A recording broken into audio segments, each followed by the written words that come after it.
Assalamualaikum warahmatullahi wabarakatuh.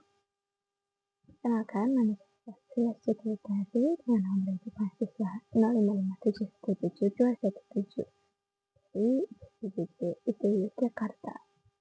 Sekarang saya akan mendemonstrasikan praktikum transaksi dan replikasi MySQL menggunakan Docker di macOS.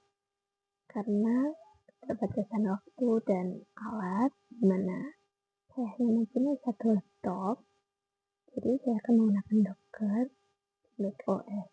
Ini saya tidak perlu membutuhkan komputer lain dari Windows ke Linux dengan Ubuntu.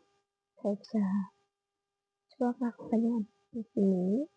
Saya sudah menyiapkan Docker. Karena keterbatasan waktu untuk praktek, saya juga akan mempersingkatnya. Saya hanya akan melakukannya melalui terminal. Saya mulai dengan membuat dua server MySQL, yaitu master dan slash yang akan menggantikan Windows ke Linux. Di sini saya menggunakan yaitu master dan slash dalam Docker network yang sama. Ya, di sini tadi saya sudah membuat folder kerja dan Docker network dengan mkdir atau make directory. Ya, lalu hasilnya muncul sebagai ID Docker. Lalu saya buat konfigurasi di MySQL agar server ID-nya berbeda untuk master dan slash. Ya, di sini saya sudah setup. Saya akan mengecek apakah hasilnya sudah ada. Jadi saya sudah mengecek tulis master juga kembali. Ini sudah muncul. Ya, hasilnya sudah muncul di masing-masing untuk master dan slash. Lalu saya akan menjalankan kontainer di MySQL. Ya, untuk di master akan menggunakan port 3306, untuk di slash akan menggunakan port 3307. Nanti akan membuatnya menjadi server yang berbeda. Ya, di sini sedang proses ya. Saya akan mengisikan seperti 112 Jadi di sini database-nya sudah siap. Saya akan memulai praktikum transaksi di sini. Semua transaksi dilakukan di master di server. Semua transaksi dilakukan di server master di port 3306. Nanti saat replikasi aktif, hasil transaksi otomatis muncul di slash. Saya akan masuk ke master. Sudah mengetikkan masuk ke master. Ya, di sini sudah masuk. Lalu saya akan membuat database rumah sakit. Itu create database. Rumah sakit. Ya, saya membuat database rumah sakit. Lalu use rumah sakit. Oke. Lalu dapat transaksi saya mulai dengan membuat tabel pasien. Ya, di sini saya sudah mempersingkatnya. Saya sudah membuat tabel pasien. Lalu saya akan memasukkan kode untuk transaksi tanpa komit. Tadi saya sudah menuliskan kode untuk transaksi tanpa komit. Saya akan menjalankan transaksi. Oke. Ada di sini auto komitnya belum saya matikan, jadi tabelnya masih muncul. Maka saya akan memasukkan auto komitnya dulu. Auto komit sudah saya matikan.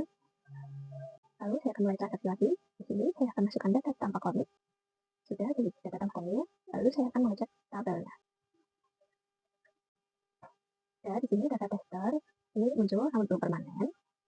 Itu data yang dilakukan tanpa komit. Saya akan melakukan rollback atau keluar untuk melihat data tester ini akan hilang. Ya, saya sudah melakukan rollback dengan exit setelah dari SQL dan saya akan menyusun tabelnya lagi untuk melihat apakah data tester hilang. Baik, jadi di sini saya sudah berhasil masuk kembali dan untuk data tes tadi sudah hilang. Di sini muncul pasien. Jadi saya tadi membuat data yang tidak dikomit dengan menggunakan tester, itu data tester, dan setelah saya keluar dan masuk kembali, datanya tidak muncul karena tidak ada komit, dan data ini tadi yang sudah auto komit dari awalnya tak muncul, maka tidak apa-apa.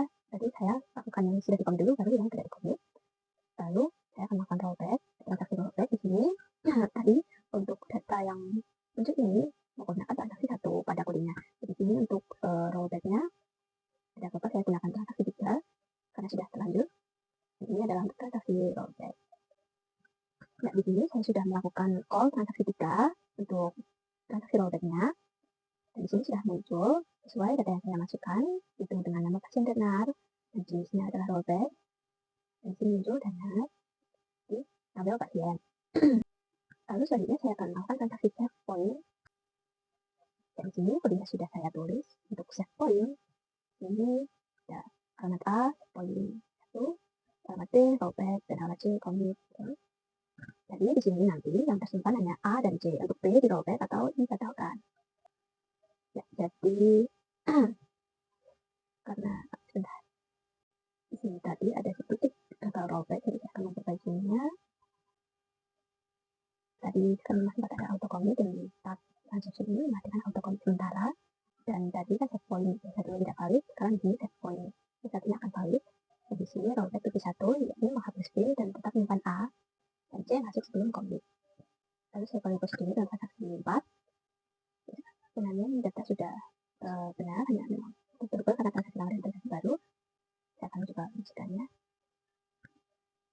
Ini data ini tadi data yang sudah di-commit, lalu data yang sudah di-rollback itu B. B ini seharusnya mungkin tidak muncul, tapi karena B berdasarkan data yang sudah di-commit maka tidak muncul. Tidak apa-apa, saya akan melanjutkan saja karena waktu yang cukup terbatas.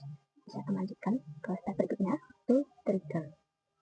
Saya lanjut ke trigger untuk pembuatan tabel transaksi obat. Ini saya sudah tuliskannya. Lalu saya akan menambahkan data obatnya. Dan di sini sudah untuk obat amoxicillin paracetamol. Di sini saya sudah membuat trigger after insert. Lalu saya akan mengatas triggernya, karena nanti seharusnya data amoxicillin berkurang 5. Ya, tadi saya masukkan amoxicillin 20 dan paracetamol 40. Di sini setelah dengan trigger data amoxicillin harus berkurang, dan di sini benar bahwa saya menjadi 15 dari 20.